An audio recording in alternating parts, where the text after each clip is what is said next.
Hey, it's your girl Kara Joe, and I am here with another gem therapy tip. I'm looking tired today because the truth is, I'm tired today. So, what I want to talk about today is mindfulness. Now, you can absolutely Google all of the technical aspects of mindfulness, but I want to approach this from a kind of broad but specific point. When I talk to somebody about mindfulness, really what it comes down to is minding your mind. Minding the business of your mind. Minding your business, because your mind is your business. I'm kind of going too far with this. But the point is just that a lot of times we don't pay attention to our bodies. A lot of times we don't have present awareness. There's a picture that I share in therapy, and it's the mindful dog. And there's a picture of this guy, he's walking his dog, right? And on the guy's mind is his jobs, his finances, his health, his everything while he's walking his dog. Meanwhile, the dog, what's on his mind? The pavement, the trees, the sky. He is in the moment. Mindfulness is being in the moment. Paying attention to what's happening in the moment instead of allowing our mind to be overloaded with everything that's not in that moment. Mindfulness is minding your mind and making your mind your business. You know what I'm saying? It's really important to have that present awareness. For most of us, that present awareness will cause us to pay attention to our body. That's the next aspect of mindfulness. First, present awareness. Second, it is paying attention to your body. How do I feel? How do I feel when I'm anxious? How do I feel when I'm depressed? How do I feel when I'm agitated? How do I feel when I'm reminded of a trauma? How do I feel when I'm triggered? How do I feel when I have insomnia? My body will probably tell me a lot quicker than my mind. So a part of mindfulness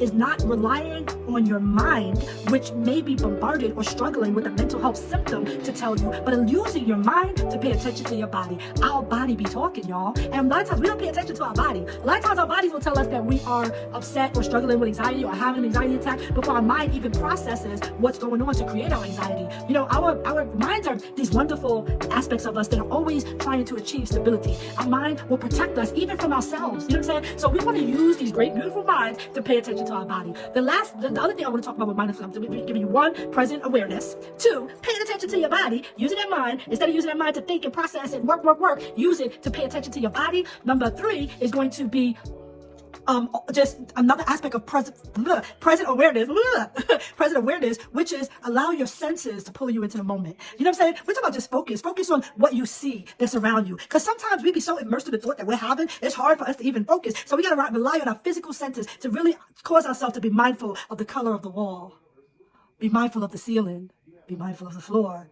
Be mindful of the dog. Be mindful of the cat. Just be mindful. Use our eyes to bring us into that moment. Use our ears to hear the sound of the wind. Hear the sound of my sons talking so loud in the background while I'm trying to do a therapy tip video. Hear the sound of what's around us. You know what I'm saying? Use our senses. Sometimes when that doesn't even work, we have to begin to use our noses, put some pleasing smell, light a scented candle with a pleasing smell, get something that has a great fragrance. I had one of my clients that broke like some cinnamon leaves or cinnamon cloves, because they like the smell. And that smell actually caused them to focus so much on the smell that they weren't just getting so immersed in the problems of tomorrow. You know what I'm saying? Be aware of what's happening today. Use our physical senses to bring us into that moment. Use our sense of touch. I'm a big sense of touch person. I'm trying to look around because hold on.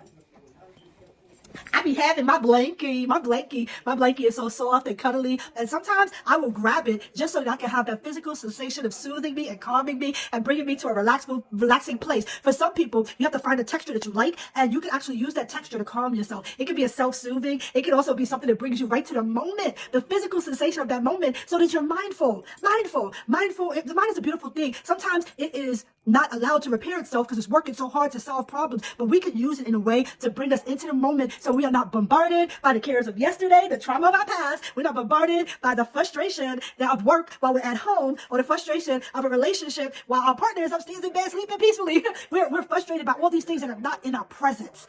Present awareness. So I wanted to give this little thing for mindfulness. What's really cool too is mindful breathing, but you can look that up on your own. I'm Kira Joe, and I'm here just giving you a little bit of tip to help you self-soothe so that you can use this mind for beautiful things and repair this mind, and also so that you can take care of your mental health, because mental health is health, mental health is wealth, and mental health matters. Love you, gems. If you have an idea for a gem therapy tip, let me know. I got over 20 years experience. I started when I was 5, y'all. You know how I say. But, I'll be glad to cover a topic for you. And remember to take care of yourself and keep shining, gems.